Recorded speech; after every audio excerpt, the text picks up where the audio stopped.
Thank you, Michael. And I'm not sure about the level of IQ coming up. I definitely don't have as many statistics as the last two presentations, but I'm going to give you a little bit of personal insight into the industry and in considering developing a successful drone company in the era of autonomy, beyond visual line of sight, urban mobility, and the advancements in regulations. A major level of thinking outside the box must be adopted, along with adaptability, perseverance, and passion.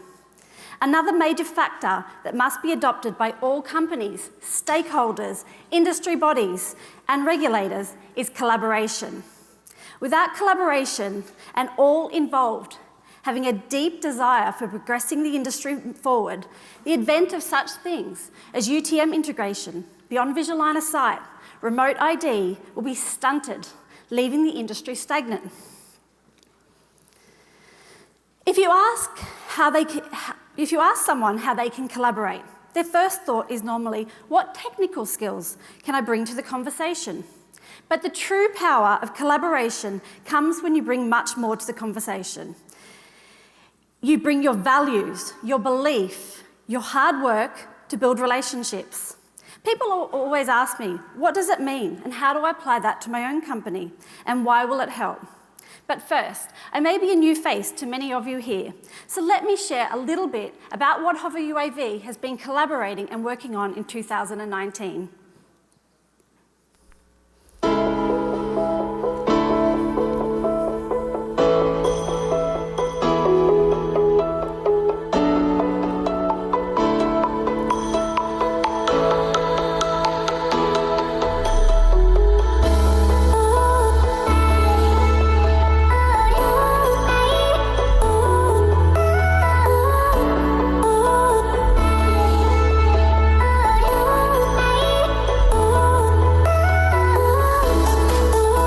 A surfer has been flown to Queensland for emergency treatment after being bitten by a shark. Bitten by a shark after a shark attack. Being mauled by a shark. The state government's trial of drones to monitor sharks is being expanded from the north coast all the way to the far south. They'll also be used by an increasing number of surf lifesavers, helping to keep beachgoers safe.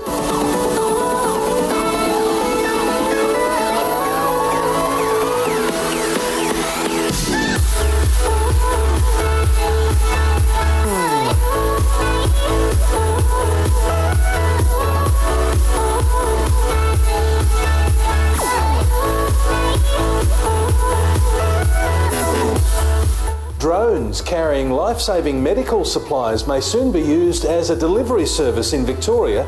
You know that there's a 10% reduction in survival for every minute that your heart is stopped. So the quicker you can get a defibrillator to someone, be it by an ambulance or by a drone into the future, could end up saving lives.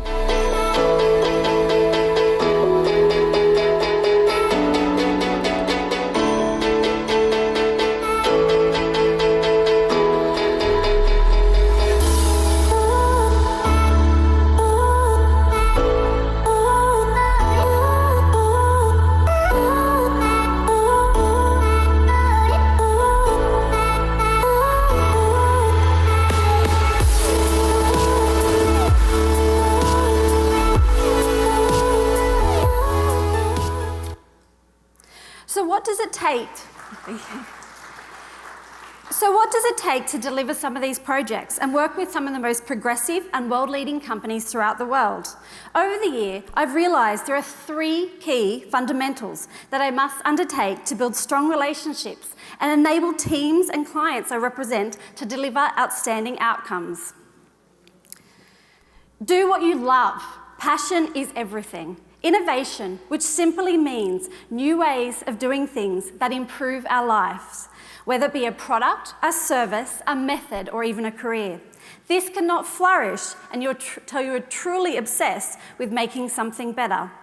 I've always had a passion for technology, and for me, it was when I became a mother 6 years ago and needed a career change from spending my life at sea. The world of drones, UAVs, or remotely piloted aircraft system was a fairly new concept to me at that stage. I could envisage a life where drones could make a huge impact on many major issues across the world. In the world of safety, environmental conservation, emergency services, and improving efficiencies. It was only a few months prior to me finishing my life at sea where tragedy struck. I lost a friend to the freezing waters of Alaska. My mind was buzzing. Could a drone have been able to assist in his rescue and potentially saving his life? This incident was the catalyst for creating the startup Hobby UAV. I was excited by this technology. The potential use cases was and still is mind-bending. However, one mistake I made early on was trying to be an expert at everything that technology could offer. New drones, new sensors, new use cases were coming in almost daily. I felt I needed everything and needed to innovate on every front. It was quite overwhelming. It was by utilising a lot of the free business resources within my local area that things began to change for me and really impact us as a company. I was advised to define what we do and really look at my background, strengths and passions and work within this framework. We set about doing this and redefining our websites, sales packages, only focusing on our strengths and my main passion at that time, which was the marine sector and environmental conservation. With a firm focus in place, we quickly became the industry leader within that space within just a few months and picked up a major government contract utilising those targeted focuses. The project was our state government shark mitigations trials, utilising drones as a new form of shark mitigation. We've been actively involved with the implementation of drones on our beaches over the past few years, from early concept through to multiple full trial phases. We went on to develop best practice, scientific testing for risk and safety management, systems and equipment that can be utilised on the drones in assist in saving lives. One of the most enduring, iconic symbols in Australia is its beaches. The famous red and yellow lifeguard movement and flags on our beaches is synonymous in Australia. 11,500 beaches across Australia, comprising of 1.2 million lifeguard patrol hours annually. With that said, the natural progression that the drone rollout moved from the state government through to our surf lifesaving teams. We began working with Surf Lifesaving over a year ago, and the program became one of the largest rollouts of volunteer drone programs in the world. Just within a few months, we trained nearly 400 remote pilots. These pilots are now operating daily across the season as an everyday tool to utilise for shark mitigation, deploying flotation devices, and assisting in search and rescue. I'm not going to lie. Like any mass rollout, this program definitely had its ups and downs. A lot of these downs or roadblocks is where my passion for the industry further developed and where it sits today. I wanted to see everyone be able to use and incorporate this groundbreaking technology into their everyday workflows. However, like this project, many companies were facing the same barriers. With such a rollout, efficiency of the pilot and the entire program potentially could mean the difference in saving lives. We began to focus and manage the complexity of regulations, not just from our aviation regulator, but also from other state and local agencies. We needed to build safety cases, standard operating procedures, policies, customised training to ensure they manage compliance today, but also started preparing as we move into the next phase of the project with beyond visual line of sight, extended visual line of sight, remote operations, and more flexibility in working in such populated areas. Going to the beach is such a major part of my life and the culture in Australia. For me, as I have two little boys, knowing that these tools are now available for lifeguards definitely gives me peace of mind and is changing the way beach safety is conducted. It makes me proud to see the impact that this is having now and will into the future. When working out what projects a team is going to undertake, and when we start working in a new sector, it's often because we see an important issue that is yet to be solved, and we are confident that technology can make the difference. We don't just want to create change for change's sake. Innovation is something that adds value. Innovation keeps you relevant and keeps your company growing, whether it's in size or impact. Some of the work we've undertaken over the years have not delivered huge financial rewards. However, we had to take a chance. Some of the work has ended up quite profitable and some has not. However, the impact that we have created from these projects has been major and has had a major impact on our business in other ways. For those of you who are new to the industry here, or even those with more experience and established in the industry, you may have experienced this. When I first started, I remembered getting swept away and focusing on what others were doing. And I didn't know how to compete with some of the bigger companies in the most competitive market. At the beginning, it was just me. Apart from my initial investment of my first drone, a DJI Phantom 2, and my drone training course, we have been fortunate enough to grow organically. We've not needed to raise capital or equity, and we've come a long way in a few years, and now we're operating with a team of 18 and growing rapidly. I can put a lot of this growth down to a few aspects that I can highly recommend. Stop comparing yourself to others. Be individual and focus on your strengths and backgrounds.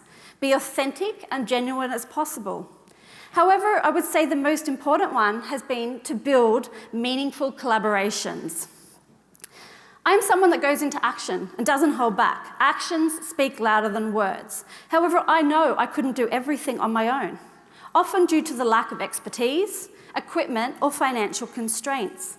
This is where collaboration has been essential and can be seen in many of our operations.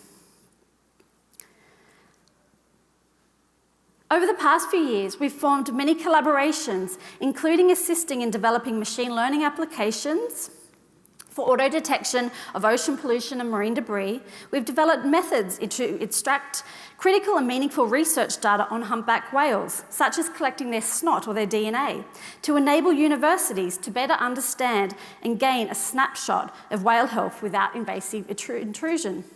One of my favourite collaboration projects has been working with an amazing international not-for-profit, We Robotics, which if you haven't had a chance to meet, Amrita of the South Pacific Flying Labs is actually here at InterDrone this week. The goal of We Robotics team and the flying labs around the world is to accelerate and localise appropriate robotic solutions to low economic countries, the power of local. This has seen them conducting projects such as medical deliveries, profiling villages before and after natural disasters, just to name a few. Our collaboration has seen us offer mentorships, specific training, and assist with the regulatory hurdles to enable the power of local. People will remember the projects that you've made the biggest impact on, not the ones that have made you the most money. More importantly, in 20 years, when you look back at what you have achieved and your own legacy, it'll be more about the impact you have made on the world and not the dollars in your bank account. As a startup micro business, I was in the mindset I had nothing to lose. It was just me. Innovating, taking chances, accepting failure was not so difficult. However, as my team began to grow, I had more to lose. My staff relied on these jobs, so taking chances definitely now feels harder. I've been fortunate enough to work with some of the most innovative companies and people around the world. I'm going to show you a quick video from Moonshots X about their journey, which we're lucky to now be a part of. Our team won the contract last year to provide the flight operations for this project. Wing graduated from the Moonshot X last year. Our team conducted Wing's first commercial flight deliveries, delivering goods in Canberra, and is now also delivering flights in Brisbane and in Finland. They're delivering items daily, such as coffees, over-the-counter pharmaceuticals, burritos, ice creams, baked goods, just to name a few. I did even see a dog treat order go out the other day when I was on site.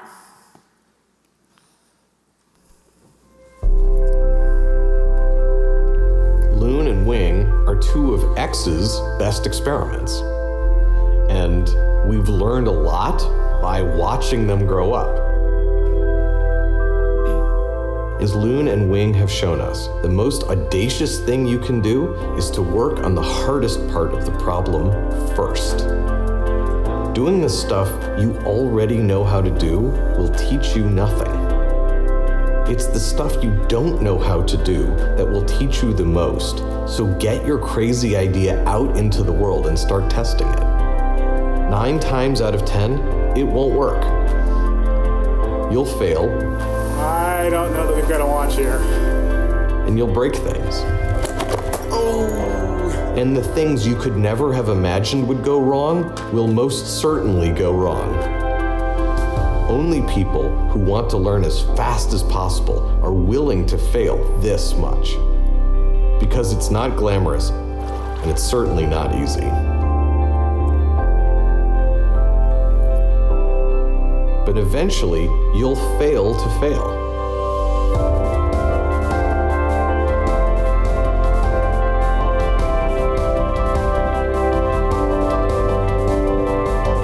I'm incredibly proud of the Loon and Wing teams. They've always come at the problems with heart, with creativity, with passion, with bravery, and they've set a great example for the rest of the people at X. There's a lot about how Loon and Wing worked that we look forward to replicating in the new moonshots that we're taking now. I hope as they go on to make the world a radically better place, that if they take one thing from X, it's that they stay audacious. Getting to work with a company such as this, although at times feels intimidating, it also makes me inspired to continue to innovate, push boundaries, and automate processes whilst encouraging my team to do the same. One thing that I have found, specific tactics need to be introduced within your organisation to ensure that staff feel comfortable and to try new things. I'm still definitely not an expert in this. However, it's something I treat as a high priority and something our team try to work on daily. Within your organisation, you need to look at things such as how do you tolerate failure? How do you encourage your staff members to champion their ideas? How do you make testing happen? And how do you create a mindset of change? Taking chances and making change happen is the culture you can create. As we all are aware, we're experiencing history's highest rate of technological change. Technology is moving at an exponential rate. There's no better time for action, ambition, and taking risk than now.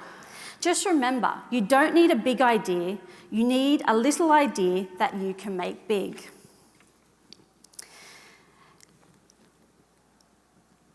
The thought I'm going to leave you with today, and it's helped me to stay on course over the past 12 months as we've experienced huge growth and been involved with projects I didn't even know were possible.